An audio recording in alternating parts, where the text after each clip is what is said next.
Hi, everyone. It's the Catholic CEO, Henry Kutarna.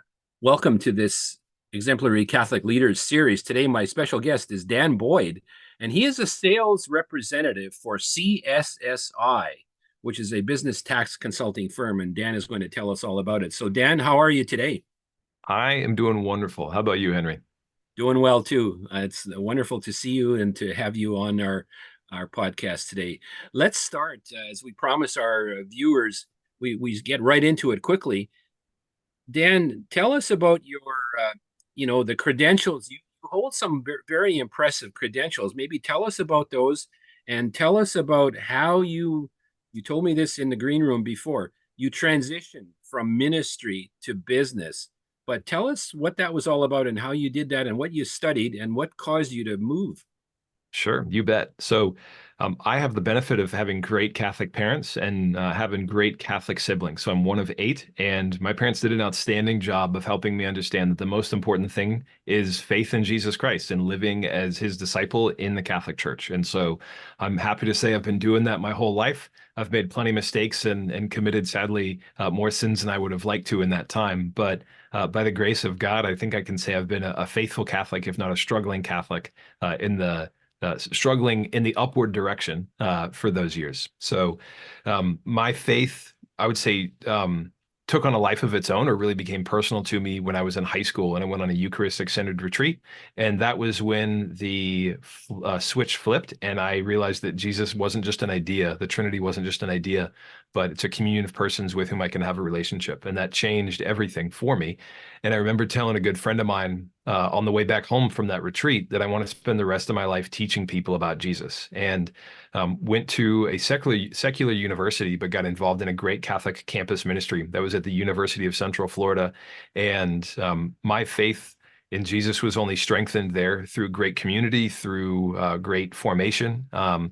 And my desire to help people know Jesus was only strengthened and confirmed. And so I graduated during the pandemic. I'm sorry, not during the pandemic, during the recession. And so that was a difficult time to find a job. So eventually I got a job teaching and enjoyed teaching Spanish, but I knew I wanted to teach people about God. So I went and got a master's in theology at Boston College and came back and worked in Catholic schools in Orlando for about 6 years.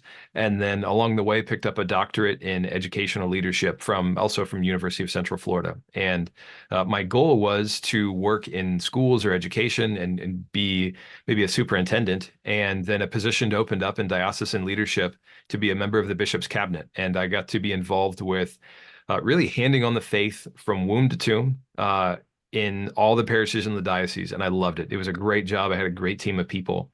But it was on my heart, especially as I was reading the church's teaching on the laity at the time, that I wasn't in the world and I didn't really get to interact with a lot of people who didn't share my views. And so I thought it's going to be awful hard to teach people about Jesus if everybody I know and work with already knows who he is. So there was this tug, right? I loved working in the church. I loved what I was doing. I loved the people I was with, but I also wanted to be more on the front lines a little bit.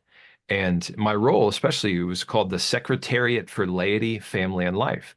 And I spent a lot of my time helping form laity, working with priests and working with pastors or parish teams to form the laity. And I thought, I'm telling all these folks what they should go do in the secular world and sanctify the secular order, which is the vocation of the laity, but I've never really done that. And I kind of feel like I shouldn't just talk about something, I should go do it.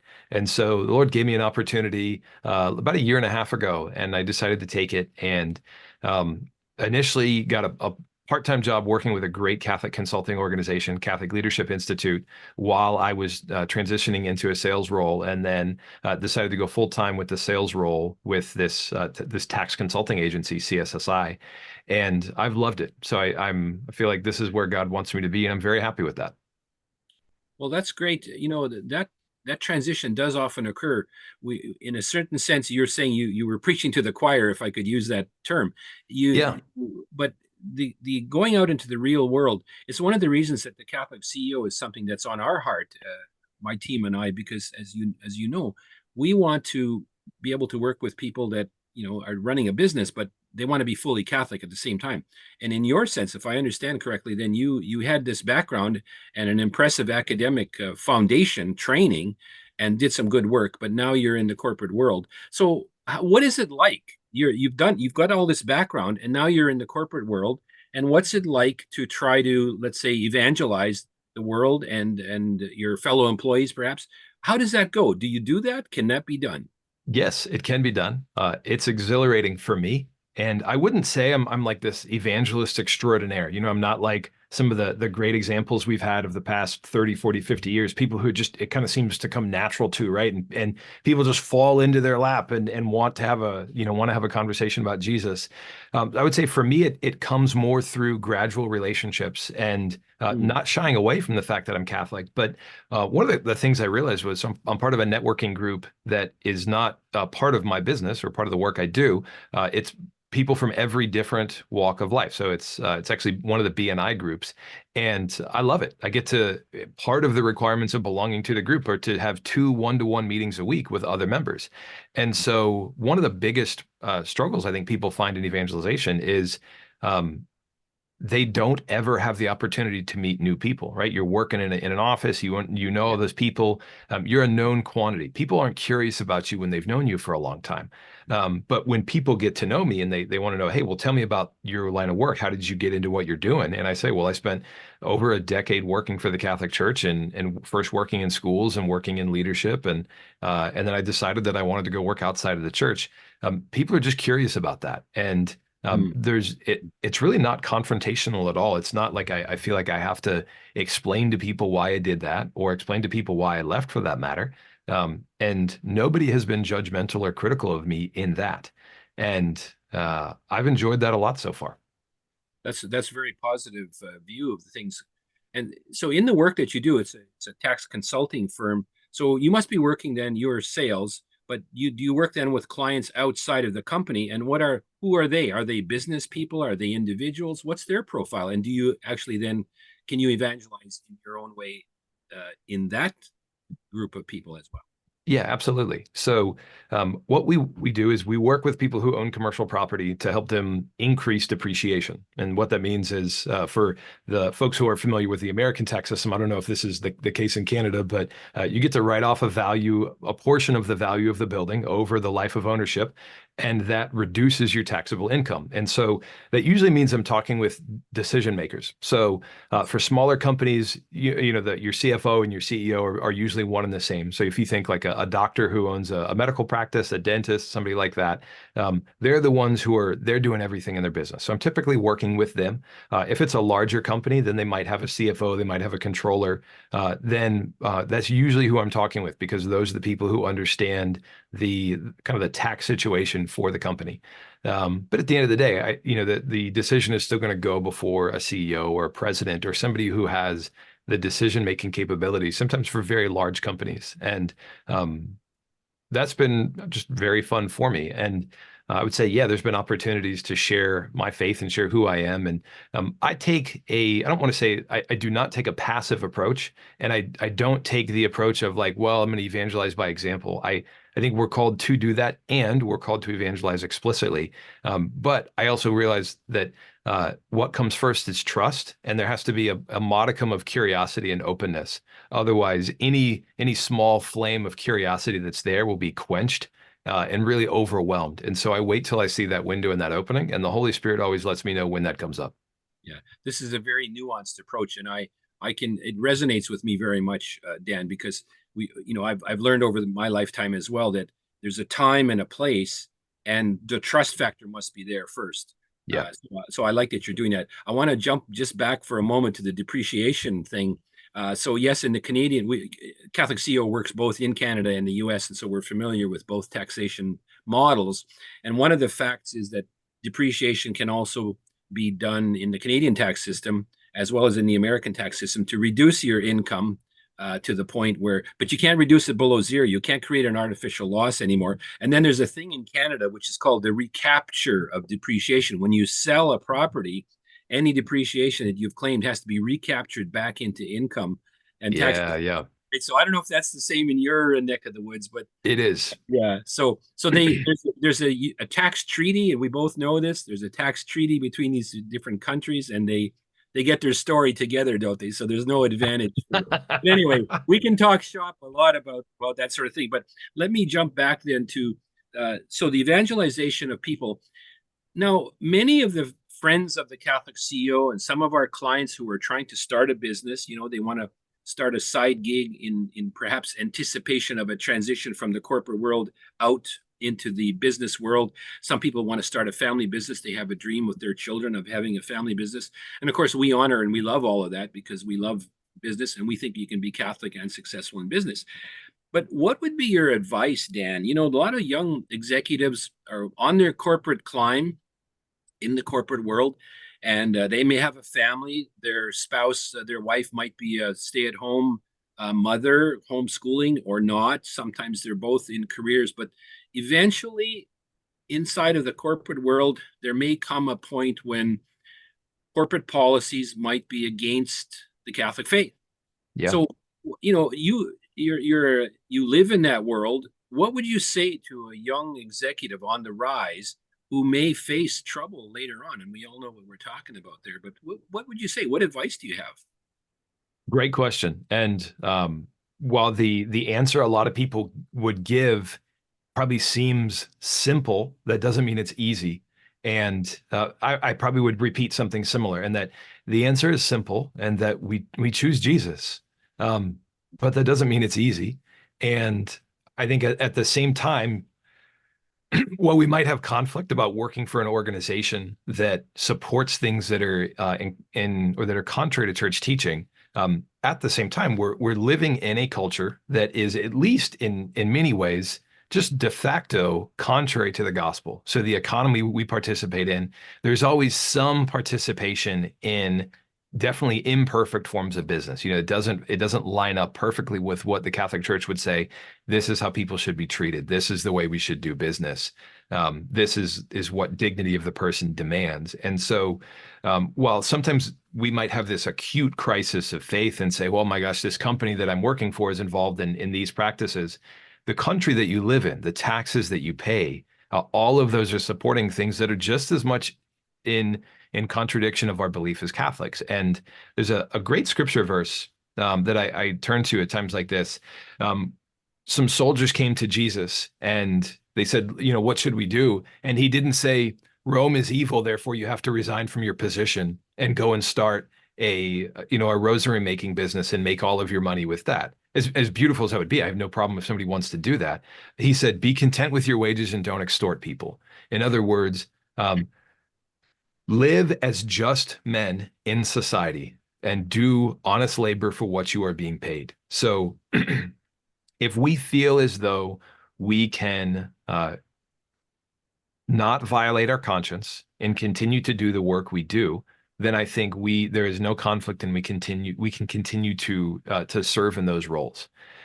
If we are asked to publicly support or endorse anything contrary to church teaching, then we have to refuse.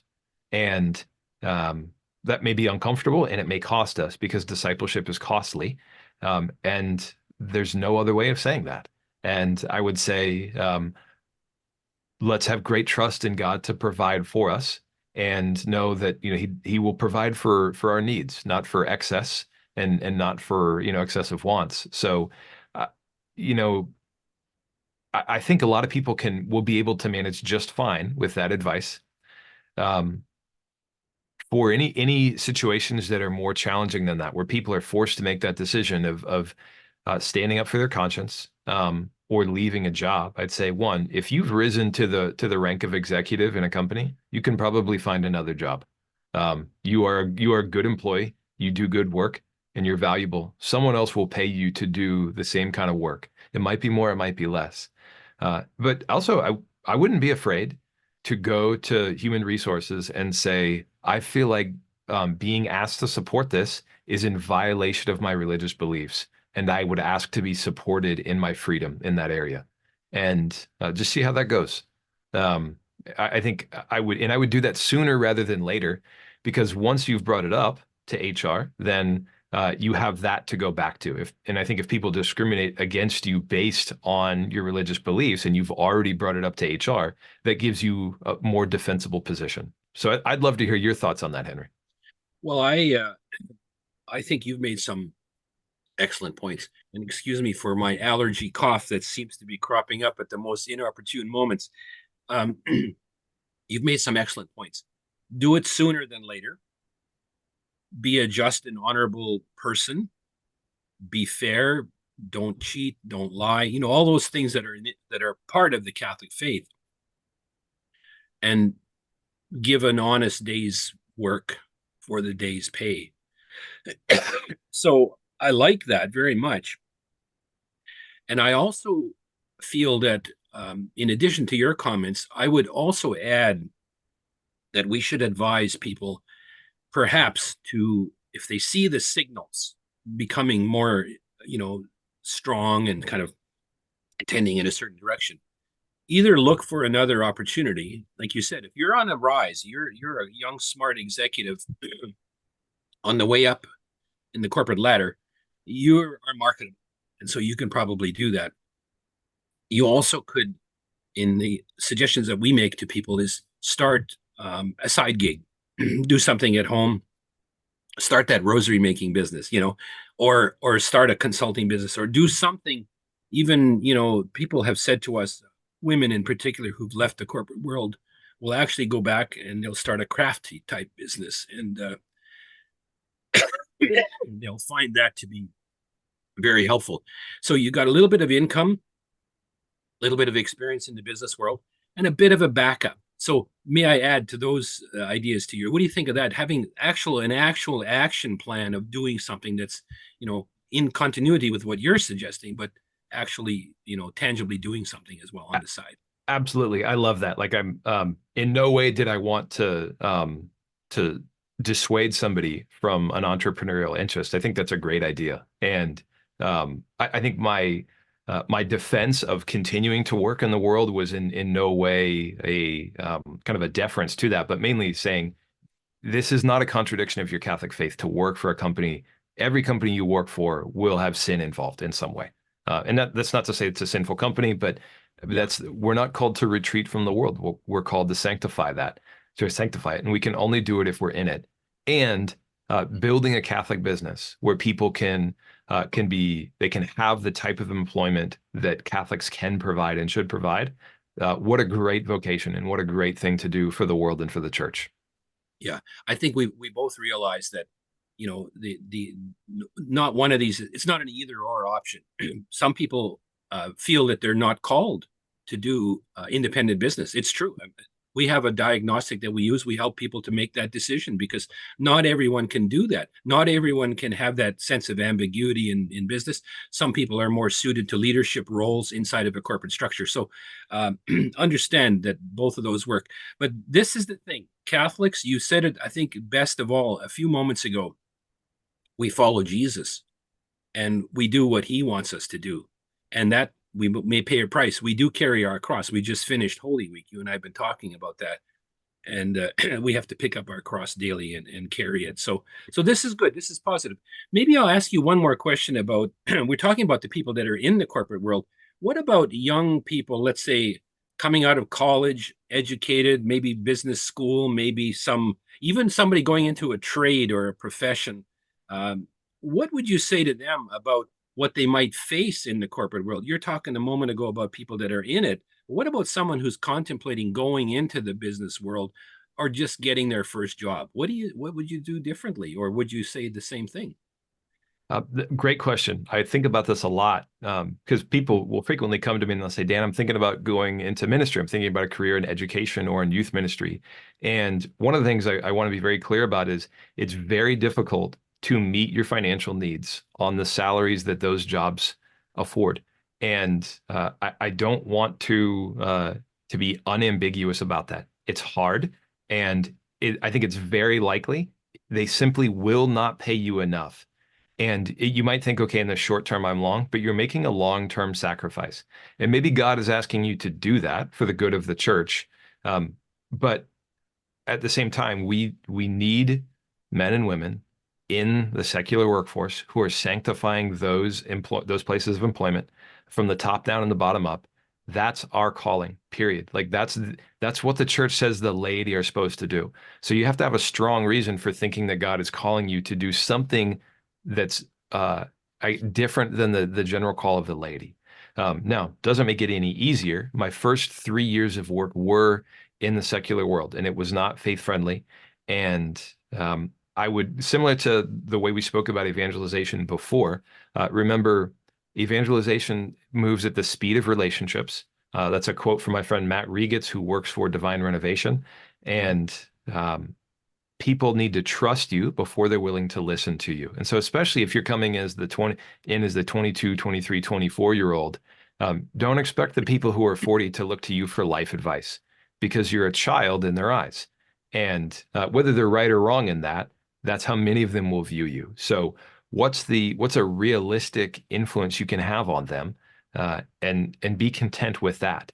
And just know that as you grow and as people see you live as a man and woman of God, and as they develop trust for you, um, as we live differently, people will become curious about your faith in Jesus Christ and they'll ask you about it. I mean, just one simple thing.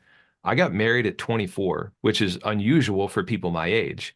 It's probably even more unusual for 24-year-olds now. So if you Hmm. get married young and you clearly demonstrate that you are a faithful, committed husband or wife who is passionately in love with your spouse and open to life, you will attract attention, and people will want to know about you and why you're living that way. And that will give you the opportunity to share about Jesus. So I would say don't be afraid to go where God is calling us, as hard as it is. It's simple advice, but hard to follow. And move at the speed of relationships and know that that's how evangelization works, at least in our world where people are suspicious of religion. Yeah. And well said. And I think, you know, there's another case that comes to my mind, which is obviously we don't have to create a list or name types of businesses today, but there are businesses that you would not go to for a job. I mean, you would run your little analysis and you'd say, okay, that business is producing something or doing something that's inimical to the faith, and so we're not going Yeah. to go. So obviously we have to use our judgment there. I'll ask you one more situation and case because I'm very interested in your experience in the corporate world on this very question. Let's say you're a teenager, a young person, and you're going to be entering high school or you're in high school. You may be going to a Catholic school, you may not be. Certainly in college, you will be in a secular world. And even if you're in a Catholic university, let's say, you're going to find a variety of opinions, shall we say, right, about things. What would you advise the teenager to do? Probably a similar thing, but they're not in the corporate world. They're not working, but they might have a part-time job. They might have a gig that they do on the side. Yeah. I think one is you can be clear with your supervisors of what you need as a person of faith in that role. And especially, I mean, if you're working for a larger company, they will likely have policies in place to protect your religious beliefs. And we might not always realize that. We might think that we're Yes. persecuted, and in practice we are. But in principle, there should be some protections there for you. And so, let's say, for instance, you don't want to work on Good Friday. Well, in the right amount of time, request off for that day. And if you have to use vacation time to do that, okay, that's normal. Like, why wouldn't you use vacation time for a holy day? And if you wait until it's too late and you ask 2 days before for that day off, you're not being persecuted. You didn't follow the proper procedures within the workplace to get that day off. I have never had a problem requesting off holy days of obligation from any employment as long as I do it within their structure. And so now if you're asked to do things like, let's say, for instance, you're working at a pharmacy and you're asked to handle contraceptives. That becomes like a trickier thing. And I could see some people's conscience being very conflicted about that. And so in those cases, if you feel like your conscience says you are unable to participate in that activity, then maybe speak to your supervisor and say, hey, is it possible that somebody else could do this? I think, for instance, if somebody were of the Jewish faith or the Muslim faith and they worked at a supermarket and they were asked to handle pork, I think they would very reasonably be given an accommodation if they went to their supervisor and they said, I will work in any other aisle. can I please not work in this aisle? Their supervisor would say absolutely, Yeah, or would very likely do that. And so I think let's not assume that people are going to be hostile. Let's assume that people are going to be understanding and wants to help us out, especially if we are a good employee in every other sense. exactly. And I could only applaud what you've just said, because what it calls for in many ways is not only the skill to do these things that you've suggested, but the courage, the fortitude, the search for virtue. So if we are Catholics and we want to grow in virtue, one of them is fortitude and courage and the guts to do things. And so that's what it will take. Now, Dan, we could talk much longer, and we may have you back on a couple of other specific topics, but we've come to the natural end of this segment today, and I'd like to thank you for being with us. And maybe in closing, do you have anything that you would like to tell us in summary? You're working for another company, and so I don't know if you want to promote something. You might have an apostle or a ministry or a favorite charity that you'd like to promote, and so here's an opportunity to do that. Sure. Thank you so much. And thank you for allowing me to come on the show. It's been really enjoyable speaking with you, Henry. So first say when I was working in ministry, I wrote a book with a friend of mine called Go Make Disciples. And then we also started a podcast called Being and Making Disciples. And that podcast exists to help people who want to start a ministry or an apostolate, make sure it's focused on the right thing and produce a fruitful ministry and help people follow Jesus in the midst of the Catholic Church. So we have shuttered the podcast in the sense that we're not recording any new episodes, but we have over 100 episodes that are recorded and still up on our you could find them on any major podcast platform. You should be on YouTube as well. The book is available on Amazon. We self-published that. And then the company I work with now, so specifically, if I'm speaking to anybody who owns commercial property, owns residential real estate, if you have not taken advantage of cost segregation and accelerated depreciation, look me up on LinkedIn. I'd love to connect with you and see if that's a good strategy. If it's a great fit, I think you'll love it. If not, no worries. I'll be happy to make your acquaintance. That's great. Thanks, Dan. That's a wonderful promotion on all the right things. So God bless you and your business and your family and all of the people that you come in contact with every day. And thanks again for being here. God bless. Thanks, Dan. You bet. God bless you, Henry. Thank you. Bye. See you later. Bye bye.